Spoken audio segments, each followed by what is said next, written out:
It looks like something, the Sartaba. That's exactly it. That's called Misuot. Did you climb that mountain in the army? Yeah, they did it.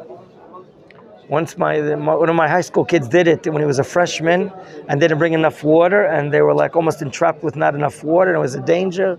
Their lives were saved and rescued, thank God. I'm not going to tell you which high school song. In any event, they would light on that Jordan Valley mountain a bonfire. And then that would go all the way towards the Golan Heights.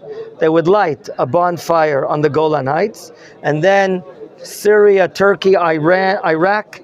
And that's how within like an hour, you would know about the lighting of these bonfires. That's what a maseit is. A maseit is like a pillar of smoke. As Binyamin is traveling, here in the end of chapter 20, and going to fight a war against the Israelites, what happens in the city of Givah? What starts to go up is the bonfire. Vayifan Binyamin acharav. He turns his head around the soldiers. V'hinei, surprise, Allah chilil ha'ir hashamayma.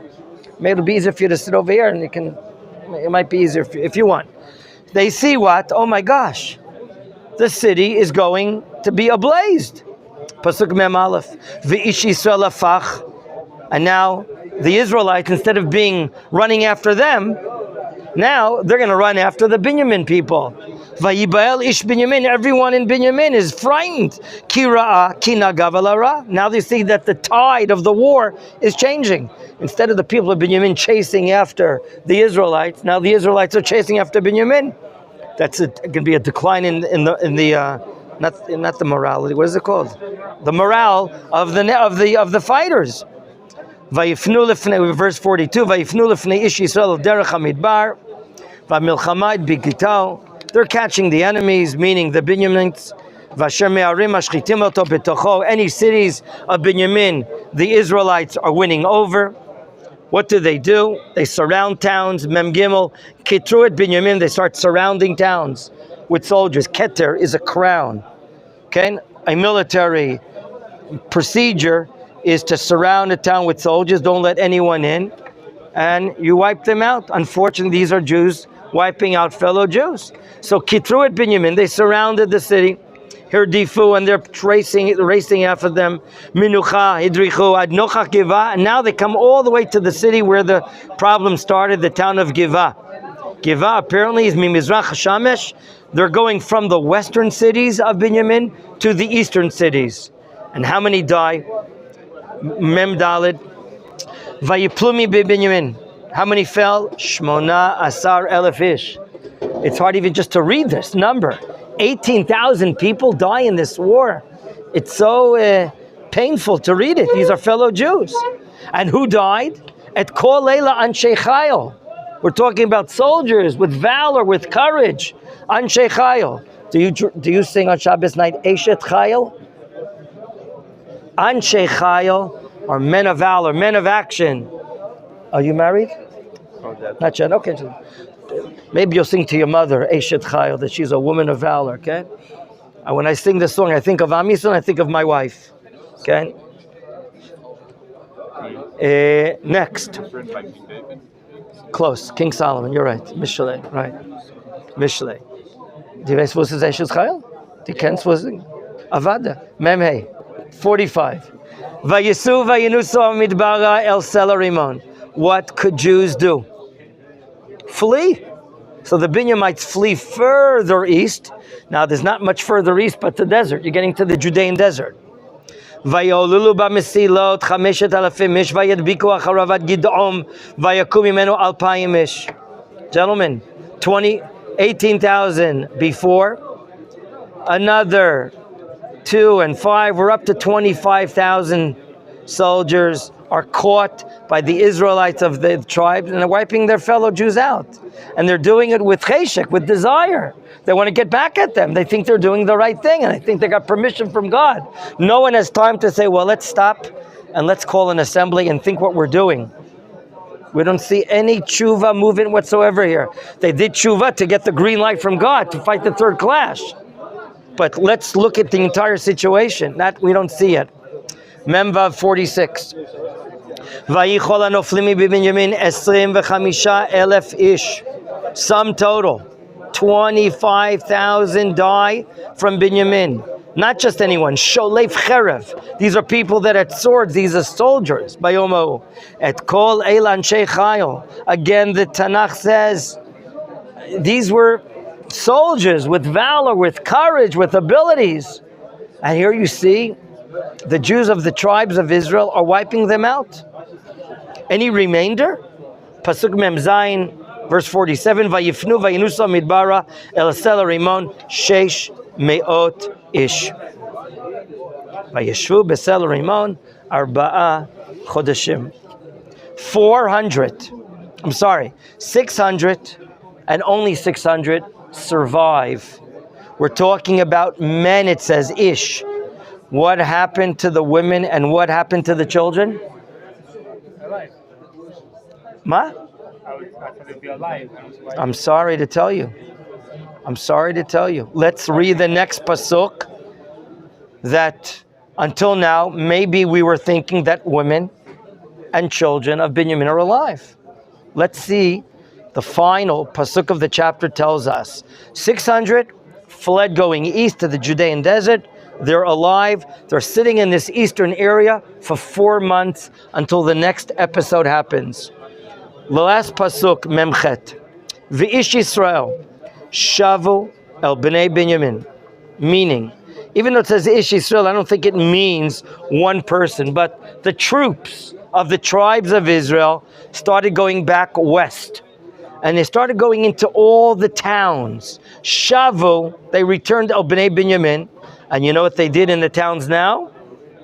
We call it finito in Italian. Vayakum lefi cherev. They wiped out with their swords. Meir mitom ad behema. Ad kol animtza. The Tanakh is descriptive here. When it says Meir, it means the men. Umitom, everyone is wiped out. Any human being, that includes women and children. Oy vavoy, right? Including animals. Ad kol animtza. It's descriptive. Why did they decide to kill everybody? Oh, excellent question. Gam kol ha'arim animtzaot shilchu b'esh. Not only did they punish them by killing their women and children, they blazed the cities. Now, I want to ask a mathematical matter, since I know all of you enjoy mathematics, especially Avigdor. Ken, do you remember how many soldiers enlisted for Binyamin? We read it, the Torah taught about it here. 26,000 in one Giyus, and then 600 from the city of Giv'ah. Ken, am I mistaken? That 700 from Giva? was I right? 600 from Giv'ah? Find it, please. How many soldiers of Binyamin enlisted from Giv'ah? 26,000. And you're right. And then 700 in verse 15. You're right. So there's 26,700 soldiers from the tribe of Binyamin. Now hold your head, please. You know good physics and math. How many were wiped out, unfortunately? How many were wiped out? 25. Did we see 25 and 100 in one place? Or we saw 25? 25, 100.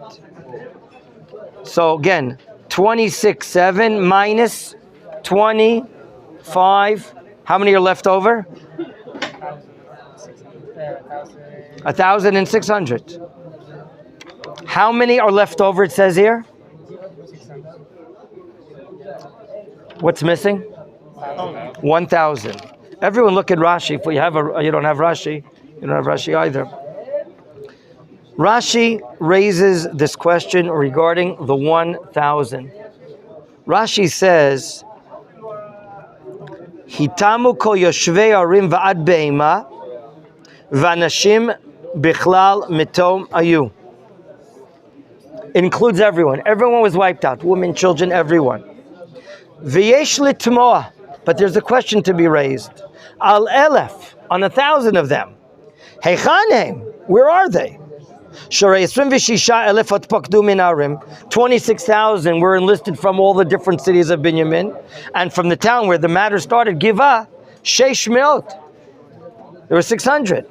V'kan and here the Tanakh counted, those that the casualties, 25,000 u'mea ish. 25,100 were wiped out, and 600 were rescued and flee to Sela Rimon.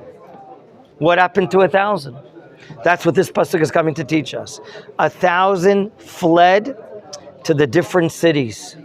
They thought the war was over. They fled to the cities. What did, it's like viduy ariga, chalila, that you may do in the army. What did the soldiers of the other tribes do? They went through all the cities to check, are there any Jews alive, any Jews of Binyamin alive? And they found 1,000 of them, and they wiped them out, including women and including children. Terrible. Want to vomit. Want to cry. Want to cry. This is how this chapter ends, in a very sad way. We're now facing, why did they do it, you asked? Why? They wanted to get back at them. They think they did a national crime. And all of Israel is united to go up against them. We're not going to allow this to happen again in Jewish history. To do such a terrible thing to this woman. They think they're in the right. They think they're in the right. They were punished as well. How many of them fell in the first two clashes? 40,000. So we're right now in a situation where there's now a major crisis. You're working for the Ministry of Interior. You counted. There's a census now going on, right? In this year, if I'm not mistaken. I think there's a counting of Israel. It's once every 10 years. There's you have a civilian obligation as a citizen of the state of Israel to cooperate, participate in it. If they call you, come over to you. I remember the last one, they came over to my house and they gave me a Megillah of questions for an hour about the census of counting. You count all the tribes, and then you get to the tribe of Binyamin, almost garnished, almost nothing. 600 men. What about women? What about children? Nothing. Terrible. What problem do you, the nation, now face? I'll think about it. What problem do you have right now? Binyamin is almost wiped out totally. What could be the future for Binyamin? Do you have any population advice? How do you grow? Marry the daughters of the other tribes. Oh, who learned what we learned in Sinai? That you're not allowed to what? You can't marry the wife of another tribe. Now, it could have been that prohibition in the Torah, in the book of Bamidbar, is only for then and then only, and now it's permissible. But look what the Jewish people do. The beginning of chapter 21. Ve'ish Yisrael nishba b'mitzpah lemor. They go to mitzpah. A mitzpah is a place of fraternity, unity. Make an oath in God's name. Are you allowed to make an oath in God's name? Oh, yeah. You're saying no. You're saying no. Are you allowed to make an oath in God's name? Keep it, yes. Oh, if you keep it. If it's a violation if you don't keep it. That's why we say we don't make it wrong. That's right. You're right. They're taking an oath, a national oath, not allowing. Hey, you from Naphtali, don't give your daughter to Binyamin. You from Shimon, don't let your daughter be chasana with this boy from Binyamin. You, where you from? Ephraim. No chatunot with Binyamin. Ish mimenu lo yitain vito leBinyamin liisha. Now, what's going on here? What is their idea? They want to prevent, something could be here, they want to prevent Binyamin from multiplying. Binyamin is like mukta. They're excommunicated. You're not allowed to deal with them. Now, gentlemen, What? Isn't that karet, like when you're excommunicated? It's not a karate thing, but I want to say another thing. It sounds very cruel. Some explain that this Shavuah oath was not done now. It was done before the war started, when Israel assembled together as a midah keneged midah, as a measure for a measure, when Benjamin refused to cooperate, to send over the people to be judged, when they refused to cooperate with the tribes. So the tribe said, now what are we going to do? We're going to treat them as criminals. Okay? They molested that Pilegesh woman. They did what they did. Now we're going to be estranged, distant from the woman of Benjamin and from the community of sinners. So some explain that they're not doing it now because it sounds even further cruelty. But perhaps even before the first war, the first clash, they did it in order to pressure them even more, but it didn't help. Now, why am I saying this answer? Because look at Pasuk Bet. Things don't sound like common sense here. In Pasuk Bet, Vayavo ha'am Beit El, Vayeshvu sham ad ha'erev, lifnei ha'Elohim, Vayesu kolam, Vayifku bechi gadol. I want to read one more Pasuk. Vayomru, lama Adonai Elohei Yisrael haytazot b'Yisrael, Lipaked Hayom Yisrael shevet echad. One more pasuk, Daled. Vayhi mimochorat vayashkimu ha'am vayivnu sham mizbeach vaya'alu olot ushlamim. I'm stopping there. We'll get to read it more in a moment. What sounds like they're doing here? What does it sound like? They're doing tshuva. In other words, here we have the tribes of Israel collecting together in a place called Beit El, which could be where? Shiloh. And why is it called Beit El? The Mishkan, the tabernacle is there. So the Bayit of El, the house of God. And they're collecting there. It seems to be doing tshuva. The tribes of Israel coming there, crying there. And they're crying out to God, why did it happen to us? And they're raising their voices.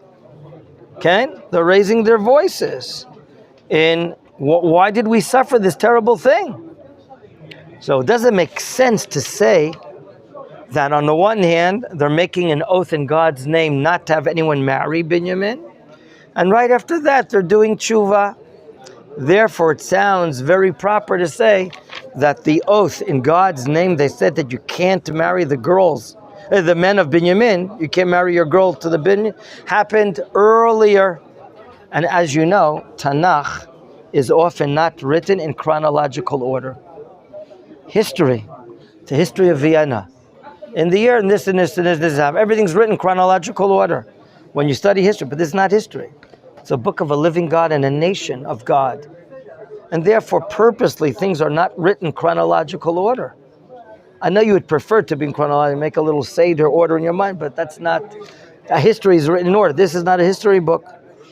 So we have here a better understanding now that they're looking for tshuva, they're trying to introspect and understand what happened.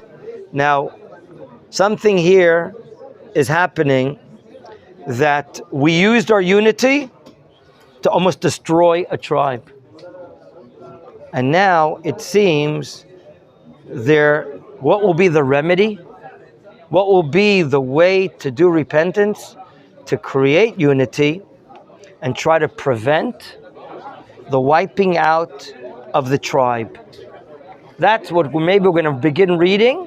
What procedure, what can be done to prevent the wiping out of an entire tribe? What are you going to ask, Matanya?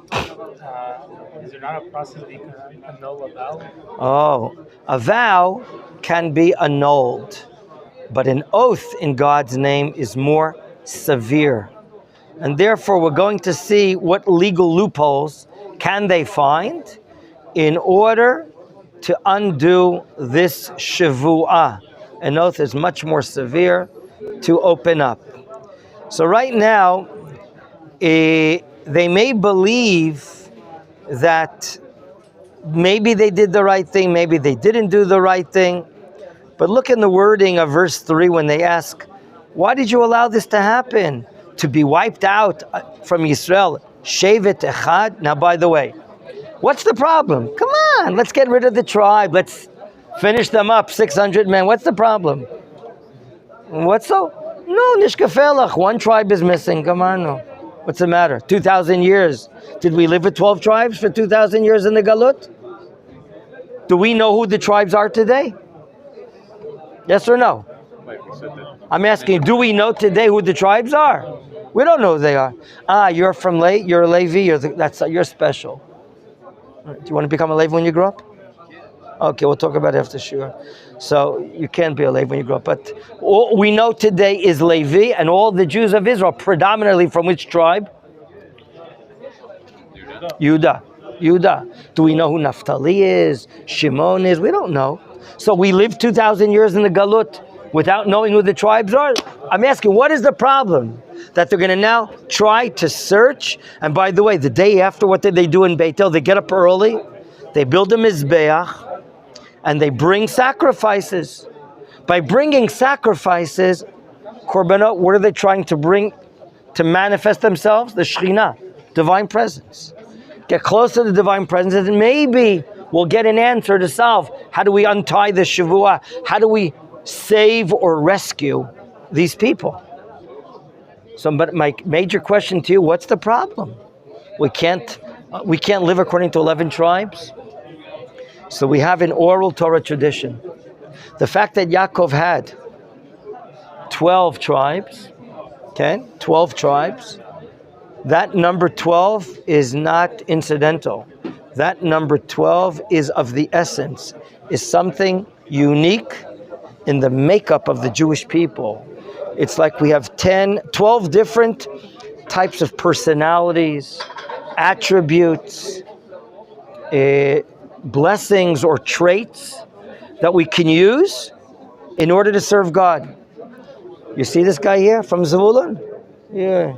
He's an importer and exporter. Be careful. He knows how to make money. And this guy from Yisachar, his backbones are strong like a donkey to sit and learn Torah 10 hours a day in the Beit Midrash. Yisachar is different than Zvulun. And the tribe of, give me an example. Shimon, they're going to be scribes and teachers of Torah. Every tribe had their personality, their psyche, their special uniqueness. And they're like 12 constellations, like 12 avenues to be serving God. I'm not talking about Reform, Conservative, and Orthodox. I'm talking all within the spirit of Torah, obviously. And these 12 are special, unique. We can't do without one tribe. So why did they decide to kill the Jews? They thought they were doing the right thing. They had to punish them. I don't know if they thought already at day one that we're going to wipe everyone out. It could be that when you go to war, you lose your mind. You lose your plan. Who knows if there was planning in advance that they're going to wipe everyone out. But that's what they're doing, and they're not stopping. And now they're crying. They're using the solidarity, their unity, to arouse to do tshuva. Look at Pasuk Hey, verse 5 together with me. Vayomru b'nei Yisrael, mi asher lo ala b'kahal, mikol shiftei Yisrael el Hashem, ki hashvua gedola hayta, l'asher lo ala el Hashem hamitzpah lemor mot yumat. Now they're investigating something else, that this too could have taken place earlier. Gentlemen, they made a vow at the beginning of the war. Everyone must come together to fight with us. Now that the war is ended, they're looking back and saying, did everyone really come? Did everyone really come? Because if not, they have to be taken care of. Pasuk Vav, verse 6, Vayinachamu. Some heads of leaders are now comforted. Vayinachamu b'nei Yisrael el Binyamin achiv. They're comforted now regarding Binyamin. Okay? Vayomru nigdah hayom shevet echad mi Yisrael. Wow, this is terrible. We now have to act. After being comforted, we have to find a solution that one tribe has been cut off. Ma naseh lehem lanotarim lenashim. What can we do for those that are left over? How many are left over? We said. How do we provide them wives? V'anachnu nishbanu b'Hashem. We already took an oath in God's name. Levilti tet lemi b'notenu l'Hashem. They're now raising a public matter. A public matter. We have to worry to make sure that we don't obliterate an entire tribe. But how do we find wives? Where do we find wives? While they're investigating this matter, they come up with an answer to their former question. Which tribe opposed the enlistment to the army to go to civil war? Pasuk Chet, verse 8. Vayomru mi echad mishiftei Yisrael asher lo ala el Hashem ha-mitzvah. Who didn't come to that collection of Jews in the place called Mitzvah? V'hinei, surprise. Lo va ish el ha-machaneh miyavesh Gilad el ha-kahal. On the other side of the Jordan River are the Giladi mountains. Eliyahu Hanavi, Eliyahu Tishbi, Eliyahu ha-Giladi. The name of the mountain, Gilad. Gilad himself, in the book of Breshit, was from the tribe, the son of Menachem. Okay? Or was the son of Yair? I don't remember. Maybe it was Gilad ben Menachem? Ben Machir. Gilad is from the tribal family of Menachem.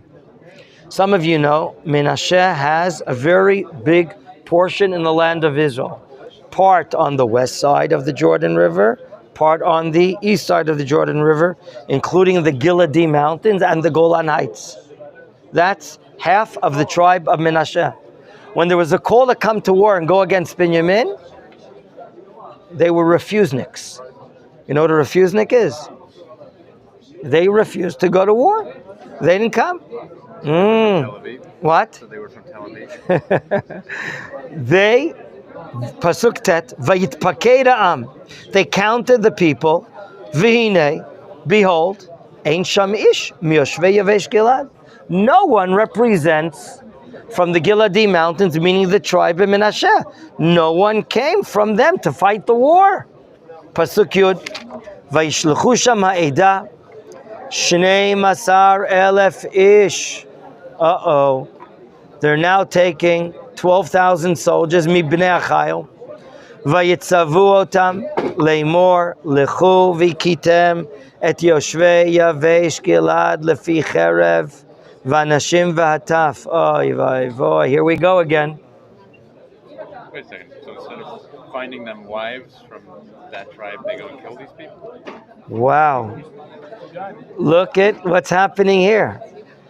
Now, I wanna, it sounds very vulgar and terrible, and all these things, you're absolutely right, but I want to explain something. When the tribes of Israel and their scholars create a situation, and they do it under halachic rule, and they call it a cherem, everyone, because of their jealousy and their hatred to the tribe of Binyamin, they created a cherem. Anyone that does not join us in the war, anyone that cuts out and doesn't come to go to war against Binyamin, you're going to be wiped out. When scholars get together and their courts, and this is what happened here, before going to war in Mitzvah, they called for unification of all the tribes of Israel, and everyone had to come. Now, do you remember? Let's go back to the book of Yoshua. What did the chief of staff, Yoshua ben Nun, create right before we went to war in Yericho? He created a cherem. He said, by the court of Israel, no one is allowed to go into Yericho and take out a washing machine, an MP3, a dryer. No one can benefit from the spoil. Now, what happened? The court made that oath. Cherem is a type of oath in God's name. And a guy didn't listen. Who are you? Yoshua? From the tribe of who? Ephraim? I'm supposed to be the king. Who is I? The tribe? Judah. There was some jealousy. Yehuda says we should be the king, not you, Ephraim. So it's not by mere incidence that the guy that didn't respect that oath was from the tribe of Yehuda. You're not going to tell me to listen to you. Who do you think you are? Okay? He didn't listen. You see the line over there? When everyone was looking that way, he stole from Jericho. And because he violated the Cherem, Israel lost a war. People died in a war. We went to fight the war in Hai. So you see that the power of a cherem, a type of an oath in God's name. We lost a war, and many fell because of the cherem. My dear friends, the word, this section, cherem, is introduced in the Torah at the end of Chumash Vayikra, in Parshat Bechukotai, chapter 27. There, at the end of Bechukotai, we see there, the Ramban writes in his commentary that the people of Yavesh Gilad, that's the name of their town on the other side of the mountains, they transgressed, they violated the cherem of the tribes of Israel.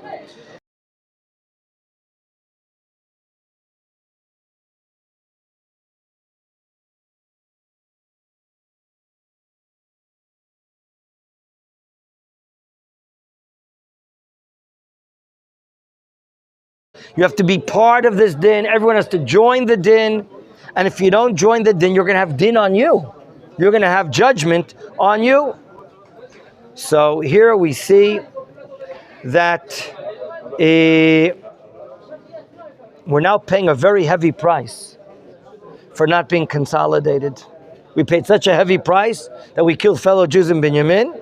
And now this attempt to consolidate the nation, and if you don't join, you're going to die as well, is we're going to see what happens right now. Okay? They're sending soldiers, and they're commanded to wipe out fellow Jews in Yavesh Gilad, including who? In verse 10? Hanashim ve'hataf. Okay? Verse 11. V'zeh davar asher ta'asu, kol zachar, every male, v'chol isha yodat mishkav zachar, meaning a woman of age, tachrimu, they have to be wiped out. Who was not wiped out? Pasuk Yud Bet. And now we're going to see a loophole here in the matters, which will continue tomorrow, B'ezrat Hashem. Vayimtzeu miyoshvei Yavesh Gilad. What did they find in the town there? Arbamot na'ara betula asher lo yada ish lemishkav zachar vayavi otam el hamachane Shilo asher be'eretz Canaan. Only who was to be put to death? Women that were at the age of having relationship with men, that had relationship with men, married women. But what about young girls that were never married, not married yet? 400 were found. Imagine sending so many soldiers to kill the fellow Jews and to